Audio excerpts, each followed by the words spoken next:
Hi, I'm Fian, and this week, two automotive juggernauts, BYD and Tesla, are trying to kill each other in the showroom. But plot twist, in China, they're actually bedfellows. Yep, frenemies. Toyota has also confirmed the LandCruiser 70 Series is back on sale. Flippers will be frothing. We've also got exclusive news of Ford Ranger and Everest V6 defects, and the grey nomad who found it the hard way, halfway across the Northern Territory. I've got more next-gen Mitsubishi Pajero leaks. And please, don't call it Pajero. And there's a secret that I'm sitting on that I'm not legally allowed to tell you yet. Very frustrating, but also very exciting. Plus, fuel prices look set to spike again, and there's a bigger warning buried in there about Australia's energy security. And we also look at why sloppy parking can ruin your life, or start a fist fight. Then we've got rapid fire news at the end of the vid covering all the stuff we couldn't get to, like Ferrari's awesome new fake manual automatic manual auto gearbox. Buckle up, it's go time. Right, the lead story this week. Toyota and BYD are fighting for the title of the world's biggest car maker, and things are about to get spicy. BYD chairman and founder Wang Chanfu, hope I got your name right, I know he's a avid viewer, stood up at the board's annual shareholder meeting in Shenzhen and said something aloud that might have probably been better said quietly. Simply put, he said he thinks BYD will be the world's #1 car maker in 5 years' time. That is a bold claim. So it's going to usurp Toyota, the current #1 undefeated reigning heavyweight champion of the car world. And there's more. It needs to overtake Volkswagen, Kia, Hyundai, General Motors, several other car makers. Currently, BYD is sitting roughly 7th position in the global top 10 automakers list. So yeah, it's going to need a lot of extra sales to unseat Toyota, and that's almost 3x growth. Anyway, according to Automotive News, Wang told investors that BYD would be the world's #1 automaker in terms of scale within 5 years. Now, this growth will be driven in markets like China, its domestic market, its biggest market, the world's biggest car market by volume, and also export markets like Europe, like Australia, and places like Canada, which will soon open up or at least reduce the tariffs on Chinese cars. And then they might start going across the border into the United States. Not sure Trump will love that, but let's see how that cookie crumbles. So it's war, right? BYD versus Toyota, fighting to the death. Well, yes and no, because BYD and Toyota are, well, they're kind of chummy in China. Toyota's compact all-electric sedan, the BZ3 or BZ3, as they would say in the USA, this relies on BYD's LFP blade batteries. It actually uses batteries supplied by BYD under a different company name, but they are BYD batteries. Same tech, different badge. And Toyota is also using BYD's latest plug-in hybrid tech for its vehicles in the Chinese market as well. And it's interesting to see the world's biggest and most dominant hybrid maker, Toyota, sort of capitulating to BYD. We need your tech in China because it's cheaper.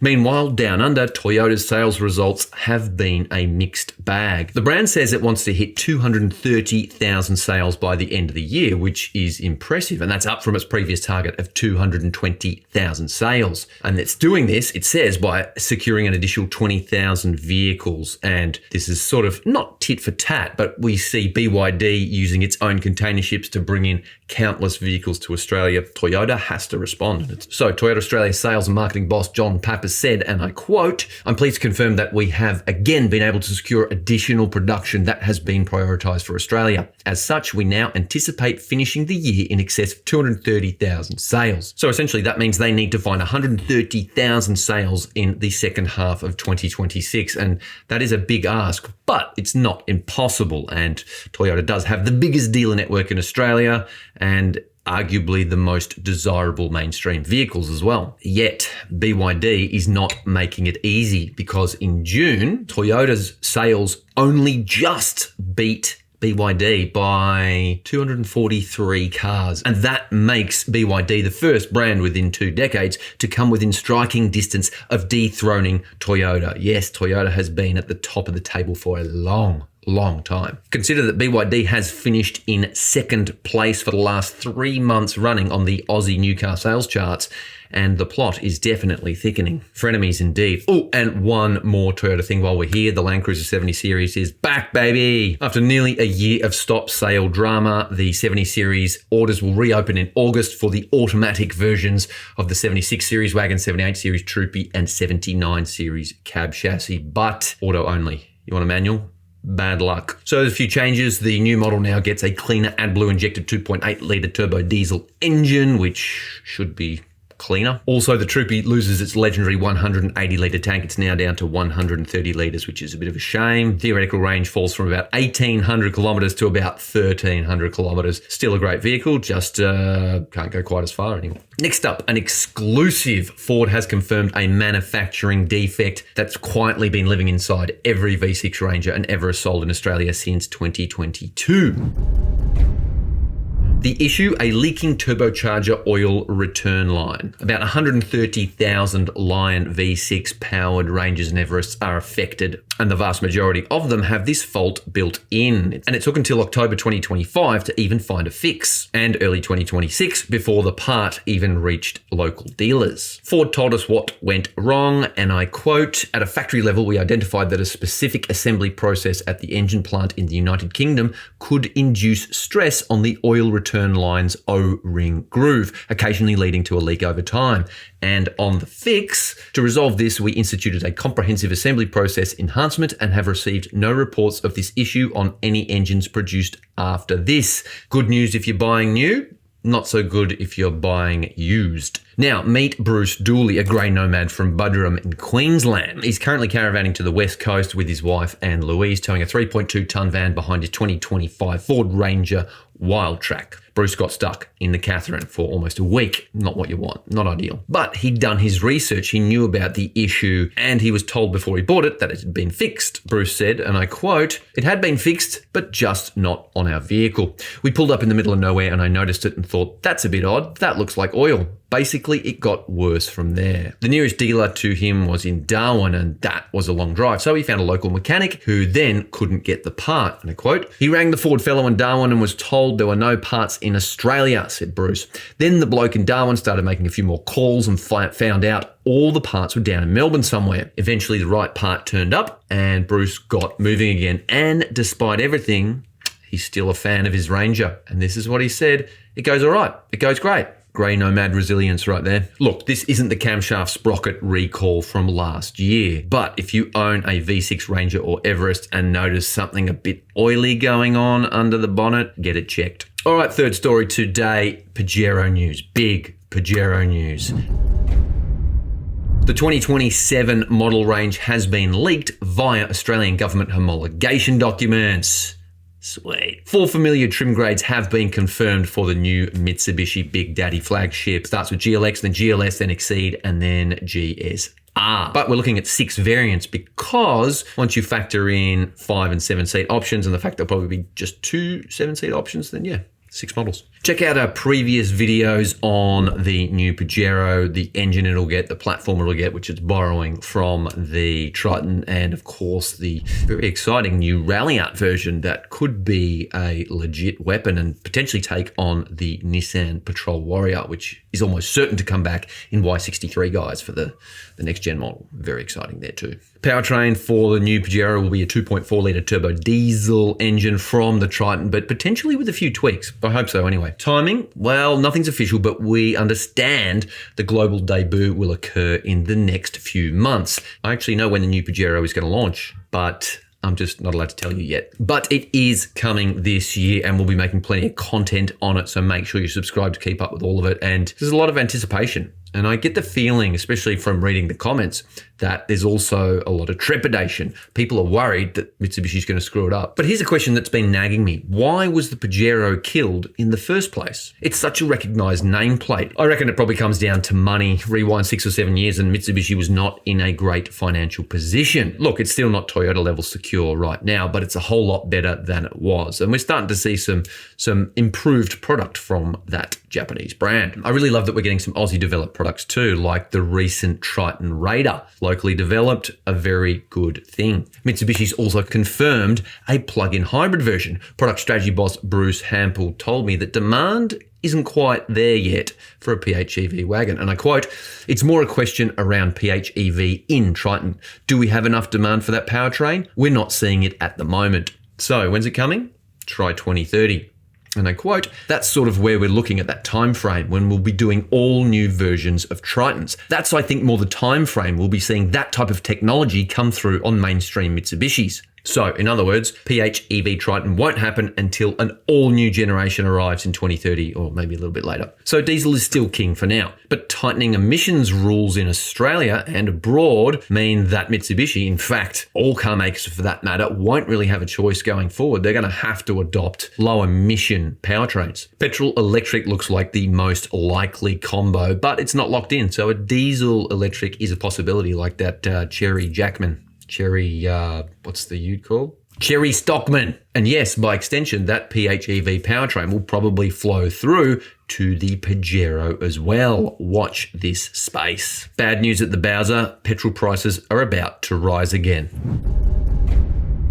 The federal and state government's fuel tax discount, originally 32 cents, got halved to 16 cents on July 1, and it disappears completely on August 3, 2026. That full removal of the fuel excise, the fuel tax, could see a $22 increase in filling a 65-litre tank on average. Now, the ACCC is still warning servos to pass on the savings to drivers, which it appears to be because fuel prices have been steadily easing in Australia, but the timing of the cutting of the excise could be a little bit rough because Ampol's chief executive reckons Australia's fuel security is still very fragile. Matthew Halliday, the chief executive of Ampol, was speaking to the ABC's That's Business podcast, and he said the Iran conflict had exposed just how fast disruption can hit Aussie households. Halliday said, and I quote, "Even in the last few days, we can see that there's been a bit more kinetic activity."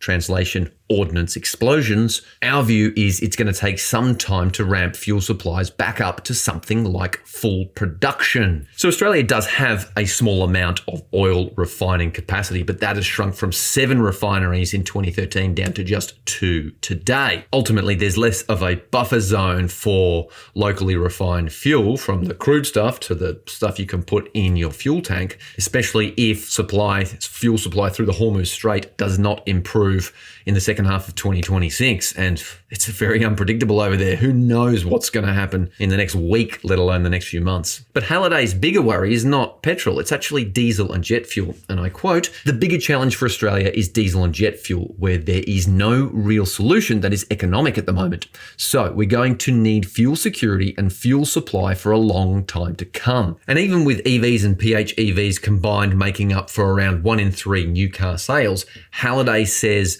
the average Aussie vehicle is still 11 years old. So that fleet turnover takes time. In other words, liquid fuels aren't going anywhere for the foreseeable future. But Ampol's playing both sides. It's expanding its public charging infrastructure at its servos and its petrol stations, while also talking to the government about long-term investment in that Lytton refinery in Brisbane. And that refinery is even being looked at in a sort of future-proofed way. So they might be able to refine low-carbon fuels made from canola oil and waste. One thing is certain though, I think we've all got to brace for a bit of Bowser pain in the coming months. Petrol is going to get more expensive. Quick one for the final segment, parking, because apparently parking gets some motorists really, really riled up.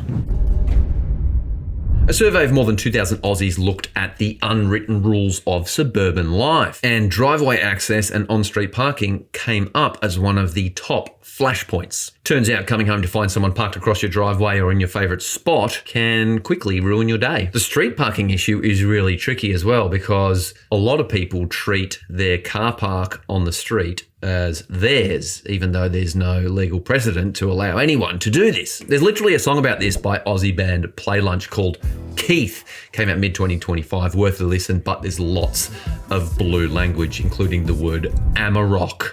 You've been warned. So be nice, don't block driveways, and try to avoid Keith. He is a bona fide psycho. Okay, rapid fire, let's rip through the rest of the stories making news in the automotive industry right now.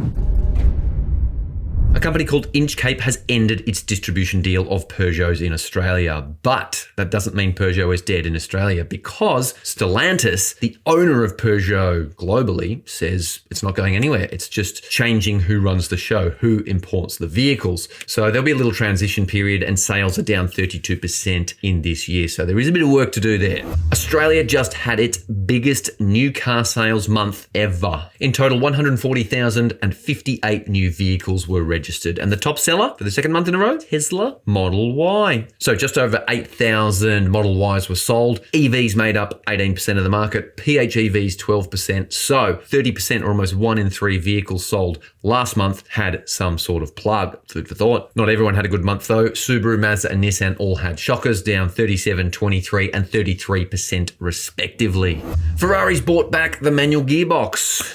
Sort of. The 12 cylindri manuale manual has a proper clutch pedal and a gated shifter. This is cool. I just drove the auto one. It was sick. Check out the video. But this manual has no mechanical link to the gearbox whatsoever. It's the same 8-speed dual clutch gearbox from the regular model, only with clever electronics that make you think it's a manual. So you can row through the gears on your own, which will be more engaging. You can stall the engine, but you can't skip gears. Computer says no. Ferrari will build just 1,499 versions of this Manuale. I'm not sure if I'm saying it right. Apologies to the Italians out there if I've mangled it. And these almost 1,500 vehicles will be priced almost double that of the Auto, which is pretty eye-watering.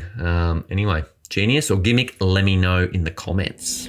Lastly, I sat down with CRA CEO Lizzie Young, who is fighting to keep physical buttons in Aussie cars. Her warning, EVs and modern cars are burying radio buttons deep within app menus and using streaming services as defaults. She wants legislation forcing one button access. Her argument, regional Australians need free radio. This is about safety, not nostalgia. I'll have more on this in the coming weeks. Stay tuned. And that's it for this week. BYD and Toyota, frenemies forever. Anyways, we love seeing all the comments. We love seeing the community evolve. So make sure you get down there and type something in because it doesn't matter what it's about. We love reading it and it stokes conversation. That's what these videos are all about.